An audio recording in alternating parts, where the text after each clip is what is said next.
possession yun eh. Nandun sa kusina yun. Barya tamang naman lugar yun. ang dala ko dito. Kasi sa airport, di ba, bago ka makapasok, Hindi. check nila kung may mga deadly weapon, illegal substances. Mga kapatid, sa totoo lang, araw-araw ang tao may buhat na deadly weapon. Hindi nyo ba alam yun? Seryoso po, hindi yan deadly weapon ko yan. Hindi. Ang Kabit ko lang. Sabi po ng salita ng Diyos, basahin natin ang sabi ng salita ng Diyos sa Marcos 14, this is us. Siyento isa, ano bang, parang basahin ng 66 sa Tagalog. Napakahirap ang Tagalog pag gulo eh. 66. 66. 72. Hindi kayo. 66. 66. Okay, sabi ng salita ng Diyos. Pwede mo pang basahin natin. Vlad, ikaw mo muna please. Okay, basahin ko natin. Samantala, si Pedro naman ay nasa patio sa ibaba.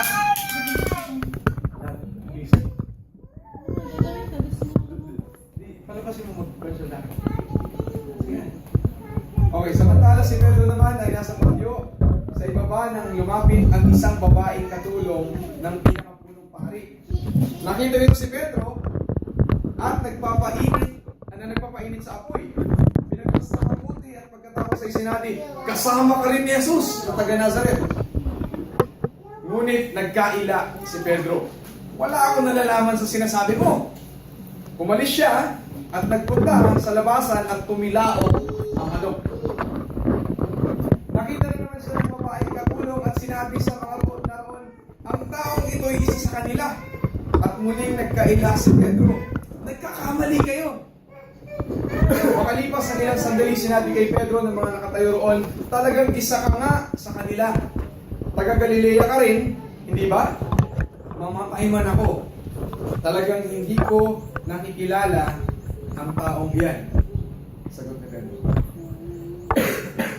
Siya namang pagtilaok muli ng manok, naalala ni Pedro ang sinabi sa kanya ni Jesus, bago tumilaok ang manok ng makalapa, 3 beses mo akong ikakailan. Naglumo siya at nangis. Meron po tayo pag-aaralan sa mga talinghang ganito na nakita natin sa salita ng Diyos. Hindi po aksidente na naganap ang lahat na naganap kasi ito ang papamaraanan ni Pedro para lubusang mag-desisyon para maglingkod sa Panginoon. Dito po pag-aaralan natin ang 3 pako ng krus. Ilang pako po ang ginamit para ipako si Jesus sa krus? 3. Isa sa kanyang dalawang kamay at yung isa pinagsama yung kanyang paa. Ang 3 pako ng krus na ito ang nagbigay ng huling hatol sa buhay ni Jesus. Yung 3 pako pong ito ang pumatay ni Jesus. Sabi ni Martin Luther, ang bawat isa sa atin ay may daladalang mga pako ng krus sa ating mga bulsa. Araw-araw. Hindi pa natin ito napapansin, pero lagi nating dala ang 3 pako na nagpako kay Jesus sa krus sa ating mga bulsa. Paano kaya natin ginagawa yun? Pinapako ba natin si Jesus? Kung sino, halimbawa may tatanungin tayo dito, kayang mo ipako sa krus? Siyempre, sagot natin, hindi ko kayang gawin yan. Napakahirap gawin yan kasi kilala natin siya bilang Panginoon, tagapagligtas. Kilala natin siya bilang mabuti. Kilala natin siya bilang propeta. Pero tandaan natin, sino ang nagpapako sa kanya sa krus? Unang-una, ang sumigaw na ipako siya sa krus ay ang pari. Ang pari na dapat nangangaral ng salita ng Diyos. Sino ang nag-agree sa kanya? Lahat ng tao na pinakitaan ng Panginoon ng lahat ng himala. Mga taong pinagaling niya, mga taong hindi makalakad na pinalakad niyang muli, mga taong dating may masamang espiritu na kanyang pinalaya, mga tao na hindi dati makarinig, makakita na ibinalik ng Panginoon ng kanilang mga kakayanan para mabuhay sila ng matiwasay at maayos. Ang mga taong ito na pinakain ni Jesus ng tinapay na nagmula sa isang bata at isang na nagmula sa isang bata, itong mga taong ito yung nag-agree. Nung sinabi ng pare, crucify him. Lahat sila nag-agree, crucify him. Kasi ang mga tao po ng araw na nanood nung si Jesus ay huliin at hatulan ni Pilato, sila po yung mga taong tagasunod ni Jesus. Kaya sila susunod kasi gusto nilang makita kung ano yung susunod na mangyayari. Kaisa sa mga taong yun, ang kanyang mga alagad. Andun yung mga disciples. Sila Pedro nandun.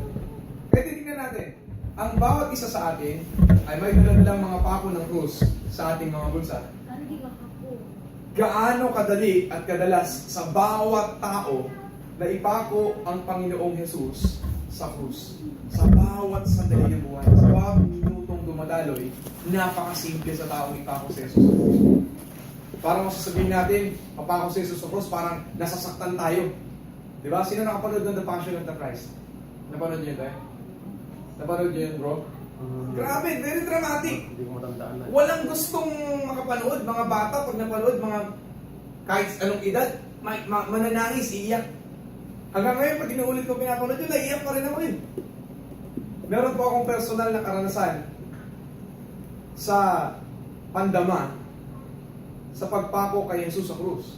Kasi nung ako'y kabataan ko, nung college po ako, nung second year college ako'y pinahiya ng aking pamilya dahil ayaw na nila akong tanggapin sa family kasi nag-convert daw ako ng religion. So, hindi na ako katanggap-tanggap sa pamilya namin. Noon ako po ay pinahiya ng aking auntie sa aming family reunion. Naka-microphone pa siya. Nung ako po ay pumikit, naalala ko yung movie bago Passion of the Christ, meron yung old na movie, yung crucifixion. Bigla ko nakita si Jesus at para bagang nung pinako yung kamay niya sa krus, parang pong may na-feel ako na tumusok sa akin. Kaya parang sinasabi ng Panginoon sa akin, ang tunay na pag-ibig, nagdadala ng pako na itutusok niya sa kanyang kamay, sa kanyang palad. So sabi ko, oo nga, imbis na magalit ako sa sitwasyong ito, dapat mas ibigin ko yung angkan ko kasi hindi nila nauunawaan yung Panginoon. So, gaano kadali sa isang tao na basta na lamang ipako si Jesus sa krus sa bawat sandali ng kanilang buhay. Unang-una, pinapako natin ang Panginoong Jesus sa bawat pagkakataong itinatago natin siya sa isang sulok ng ating pakikipag-usap sa ating kapwa sa takot na baka tayo ay mapahiya kapag tayo ay nakilala ng Kristiyano.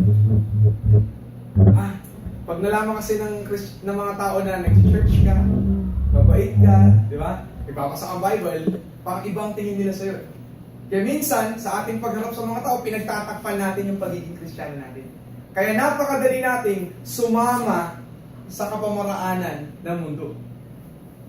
Pag may nagyaya, di ba alin, minsan lang. Pag may kasiyahan, di ba alin, minsan lang. Napakadali natin isoy. Bakit? Kasi tinatago natin si Jesus. Si Jesus na sinasabi natin lahat natin.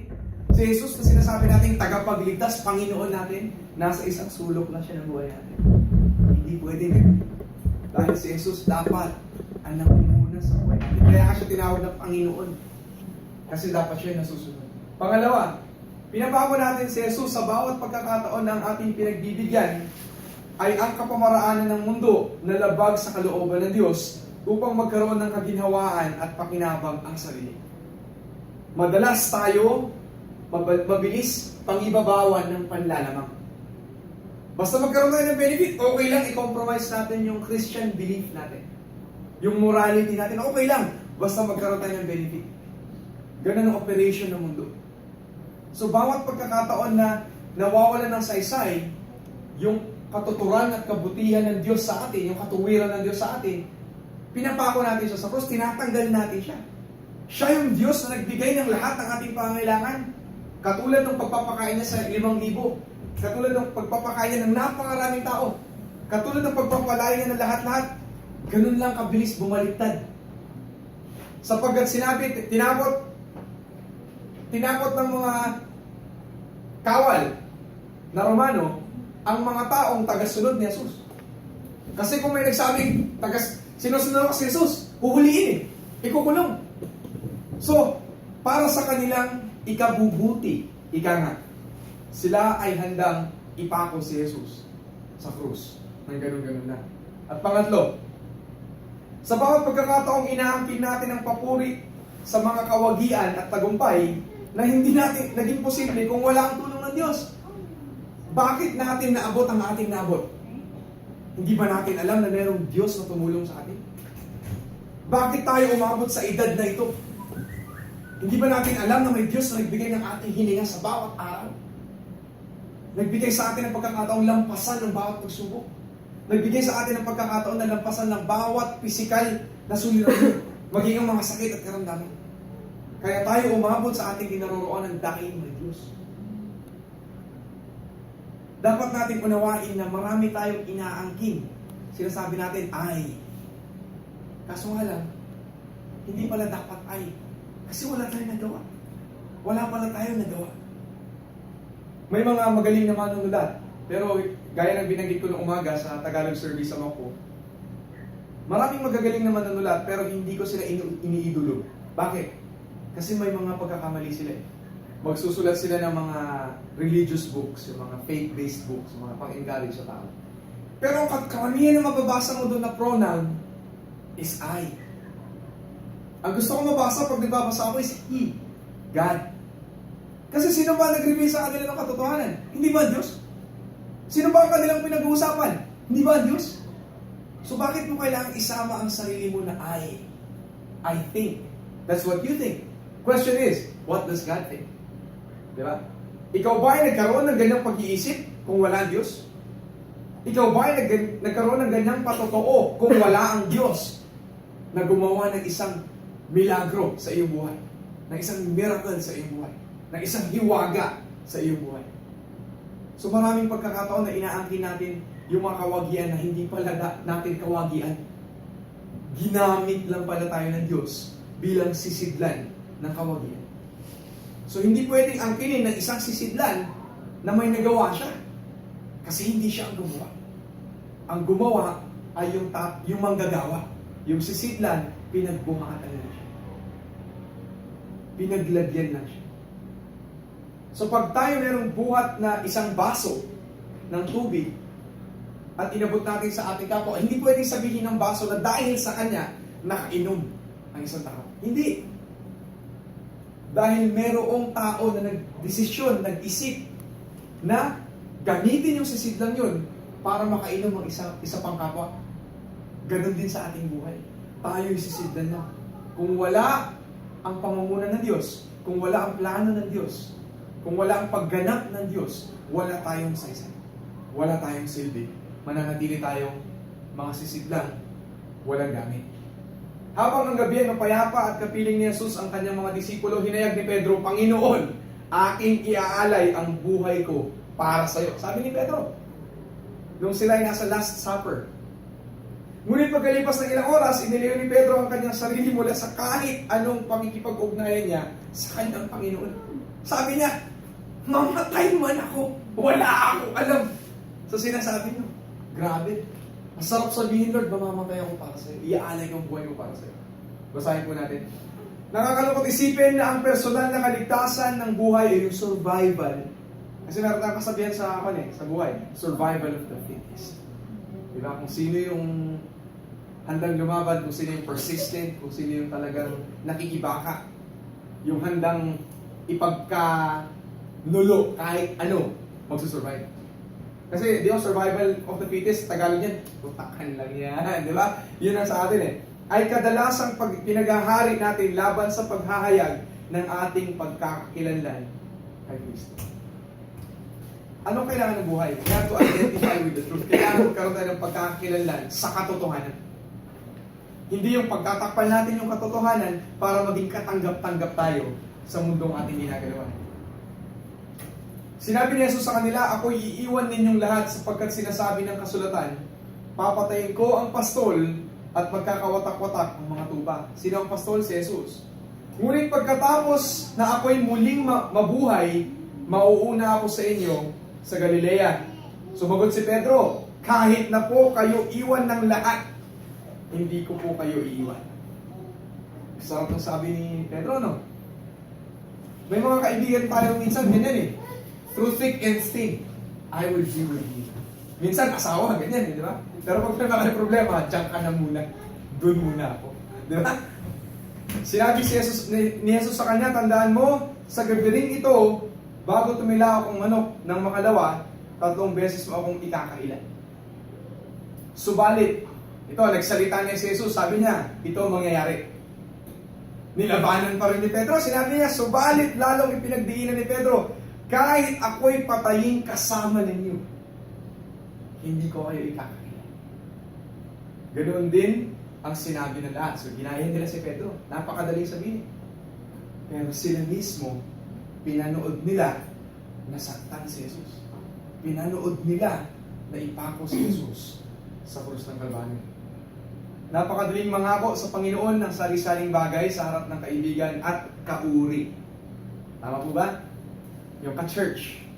O kaya yung kasama sa ministry. Diba? Yung kauri natin. Ngunit ang tunay na pagsubok sa atin ay hindi sa church, hindi sa kauri natin.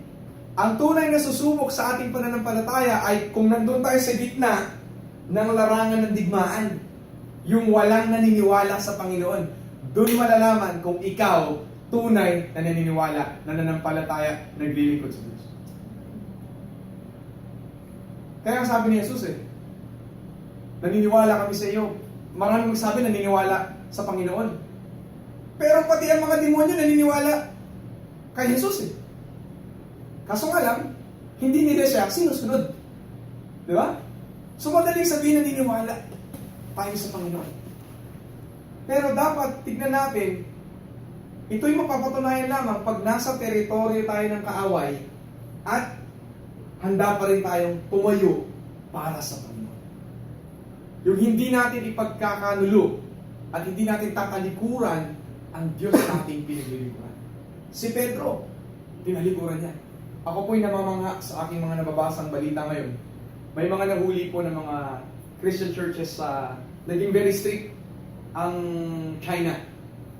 Meron po kasing government mandate na merong mga government-sponsored church na Christian. So, ilan lang. Kailangan pumasa sila dun sa test nung Chinese. Meron silang pag-aaralan, meron silang ipapasa na test. Ia-allow yung church nila, pero under strict law. So, may mga churches na nag-exist na doon for many years, mga Christian churches. Meron lang silang mga bawal gawin, yung mga bawal mag-ingay, ganyan. So, may mga pangyayari po ngayon na mismong mga nag-ooperate ng churches doon, mga pastor, nalilito. Naging mas stricto sila ngayon. Ngayon, pati yung krus na inalaw nila nung araw, pinapademolish. May mga pastors po ngayon sa China na nagsasuffer nasa kulungan. Hindi lang po pastor, pati asawa nila. Ang pinalaya lang yung mga anak. Kasi gusto nila na baliktarin yung kanilang pananampalataya. Madali lang, pagkanulo mo si Jesus, sabi mo hindi ka naniniwala kay Jesus. Palalayanin ka. Pag ayaw mo, manatili ka sa preso. Ito ang mga taong hindi kahit kailanman siguro padadaig doon sa pananakot ng mundo. Alam niyo, nakakalungkot ang buhay kasi tayo na may pagkakataong makilala ang ating Panginoon, parang napakadali lang natin na church, hindi mag-church. Mga kapatid, ako po ay halos maiyak doon sa akin nakitang video sa CBN. CBN o Christian Broadcasting Network. Meron po isang nakapag-smuggle ng isang maleta sa China. Nang italin niya ito sa church, pagbukas niya, puro Bible yung laman. Yung mga Chinese, grabe, ang iyak nila sobra. Nakita nila yung Bible, niyayakap nila, talagang umiiyak sila. Meron yung isang nagpatotoo, sabi niya, ilang taon ko inaantay na magkaroon ako ng Bible. Dahil gusto ko na matutunan yung salita ng Diyos. Para bago siya mamatay, pwede niya ipasa. Samantalang tayo na mayroong Bible, minsan, wala pa tayong pakialam basahin. Di ba? Yung ibang tao, ang Bible, display sa bahay. Ang tunay na pagsubok ay yung hindi natin pagtalikod sa ating Panginoon sa gitna ng teritoryo ng kaaway. Yun ang tunay na pagsubok. Oo, at hindi natin ipinapako ng pisikal ng ating Panginoon, ngunit atin siyang ikinakaila at tinatalikuran sa bawat pagkakataong malagay sa panganib ang ating una, kapayapaan. Pag nalagay sa panganib yung peace na tinatawag natin, yung comfort natin, handa tayong ipagpalit ang Panginoon. Pagkakaila sa pagkakakinanlan sa Panginoon upang malagay sa tahimik. Sinabi ni Pedro, wala akong nalalaman sa sinasabi mo. Yung babae sinabi, hindi ba kasama ka ni Jesus, taga-Galilea? Kasama ka ni Jesus Sabi niya, huwag mo akong guluhin. Huwag mong sirain yung kapayapaan ko, nakikinood lang ako dito. Wala akong nalalaman sa sinasabi. Unang pako, kayo, Jesus sa krus. Pangalawa, kayamanan. Tignan natin ang sistema na ginawa ni Pedro. Pag ang ating kayamanan, yung resource natin, malalagay at stake. Kasi syempre, tandaan natin, ang Roman government nun ay may kakayahan para sentensyahan ang mga Galileans. Kasi Galileans, mabababang tao yan eh. Kaya ang sabi ng mga tao, may mabuti bang manggagaling sa Nazaret? Wala. Pero si Jesus, Nazareno. Galing siya sa Nazaret. So, mabababang uri ng tao yan. So, natatakot si Pedro na pag kinulong siya, maaaring kung anong meron siya, mawala pa. Kaya, pagpasa ng kamalian na siyang gawa ng mundo upang mas umani. So, kailangan niya umani. Kailangan niya umani ng posisyon. So, kailangan niya malagay sa isang safe na lugar. Sabi ni Pedro, nagkakamali kayo. Tanong, sino ba tunay nagkamali? Hindi ba siya? Ang sabi sa kanya, kakilala mo siya, kasama mo siya. Sabi niya, nagkakamali kayo. Sino ang tunay nagkamali? Hindi ba siya? Hindi ba si Pedro? Dahil nalagay sa alanganin yung kung anong kinalalagyan niya. At pangatlo, katayuan. Maraming pagkakataon ng tao, sila ay handang manumpa ng pakikipag-isa sa Panginoon para sa nang di pakikipag-isa sa Panginoon upang magkaroon ng posisyon sa mundo. Sinabi ni Pedro, mamatay man ako, nanumpa siya. Mamatay man ako. Talagang hindi ko nakikilala ang taong iyan. Yun, pinaniwalaan siya ng mundo. Pinaniwalaan siya ng mga tao, tinantanan na siya, wala nang pang-apat na beses na namulit sa kanya. Tapos na. Ano pa siya eh? Ano po ang sinasabi niyo? Mamatay man ako. Hindi ko kilala yung taong yan. Ang tao na pinagsabihan mong Panginoon, iwan ka na ng lahat. Mananatili ako. Hanggang kamatayan, mananatili ako. Bigla mo sasabihin, mamatay man ako, hindi ko kilala ang taong yan. Pangatlong pako na nagpako sa ating Panginoon sa krus. Oo, tulad ni Pedro, ating ding daladala ang mga pako ng krus sa ating mga bulsa. Sa bawat oras na tayo nabubuhay, pag tayo nakikisalamuha sa ating kapwa, pag tayo nag-operate ng trabaho natin, ng businesses natin, pag tayo nangaral sa mga tao, pag tayo nagpayo sa mga tao, anong uri ng salita kaya ang lumalabas sa ating bibig? Anong uri kaya ng pangaral ang lumalabas sa ating bibig? Nais ko pong idagdag, panandalian lamang po itong salita ng Diyos. Yun namin pong service kanina sa English worship. Inayag po ng Panginoon sa Proverbs chapter 4 ang kanyang salita. Sinabi ng salita ng Diyos, above all else, guard your heart, for it is the wellspring of life. Put away perversity from your mouth, keep corrupt talk from your lips. Let your eyes look straight ahead, fix your gaze directly before you. Make level paths for your feet, and take only ways that are firm. Do not swerve to the right or to the left. Keep your foot from evil. Sinasabi natin na ang buhay ng tao ay nakasalalay sa kanyang puso. Kaya sinabi ng salita ng Diyos na higit sa lahat, ang inyong pakaingatan ay ang inyong puso. Sapagkat tunay nga naman na kung ano nilalaman ng puso natin, yun yung lalabas na tunay na pagkatao natin. Ang tunay na buhay ng tao ay hindi yung kanyang panlabas na anyo. Ang tunay na buhay ng tao ay kung sino siya sa kanyang loob. So kung nakikita natin na ang Panginoong Jesus na naghahari sa ating puso, yun ang lalabas sa atin.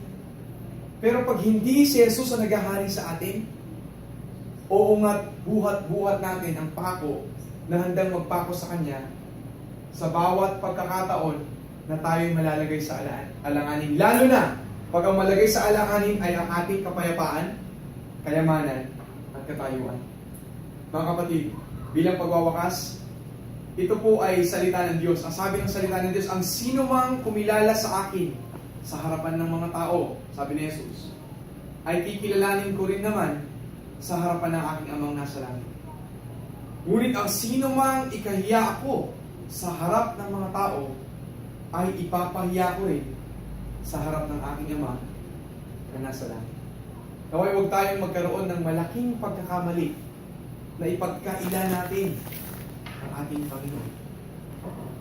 Sapagkat siya, kahit karapat dapat tayong ipagkaila, karapat dapat tayong ipagkanulo, karapat dapat tayong talikuran, hindi niya tayo ipinagkaila.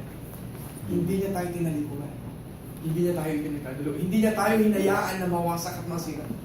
Bagkus, kanyang inalay ang kanyang buhay para tayo magkaroon ng buhay na wala nang pag-asa para sa hinaharap. Tayo po lahat ay kumalit na lang. Dakilang Diyos, kami po nagpapasalamat sa pagkakataong ito.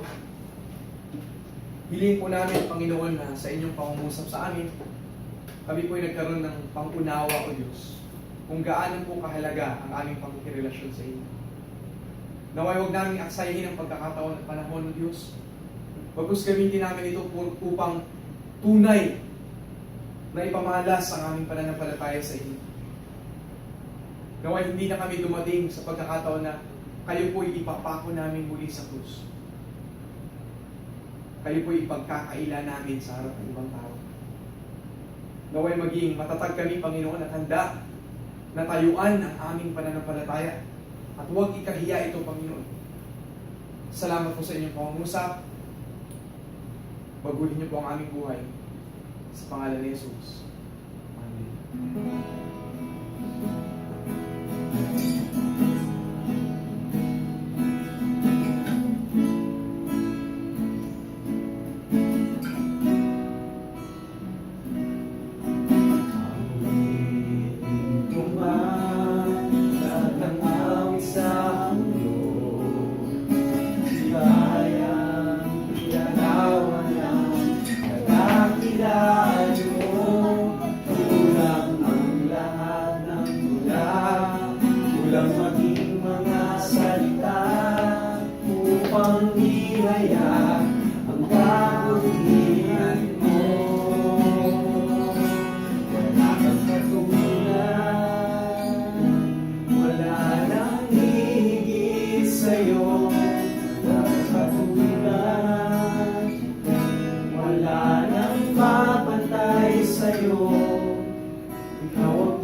Dakilang Diyos, patuloy na kami nagpapasalamat, Panginoon, sa gabing ito, sa mga salita na ipinarating mo sa aming Panginoon. Nawa, Panginoon, na ito'y magbigay ng kabuluhan, Panginoon, sa amin sa gabi ito. At ito po ay aming maipamuhay, maunawaan namin, Panginoon, at maging tapat kami sa aming mga pangako sa iyo.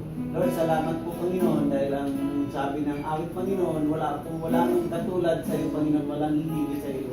Tunay nga po, Panginoon, na wala pong hihigit sa iyo, Panginoon, dahil ikaw ang Diyos na nagligtas sa amin, ikaw ang Diyos na nag-alay ng iyong buhay upang kami ay magkaroon ng kaligtasan. Salamat po ng marami, Panginoon, at patuloy, Ama, na ingatan mo po ang bawat isa sa amin pong pansamantalang paghiwa-hiwalay. Dalangin po namin na ikaw po ang patuloy na maggabay sa amin, patnubayan mo po ang bawat isa sa amin, Yes. at hanggang sa amin pong paglakbay, Panginoon, sa amin pong pagbiyahe pauwi, at ikaw po ang manguna sa amin at ilayo mo po kami sa anumang kasamaan, anumang kapahamakan, maging sa mga tumanggap, Panginoon, sa lugar na ito upang kami ay makapagpulit, makapagsamba sa iyo. Lord, dalangin namin na ikaw po ang patuloy na mag-push ng masaganang pagpapala sa kanilang buhay, Panginoon, maging sa kanilang tindahan, O God. Ikaw po ang magpadala ng marami pong mga blessing, O God. At ito po ay magiging magandang patuto sa kanilang buhay. Salamat po ng marami. Ito po yung panalangin sa pangalan ni Jesus. Amen.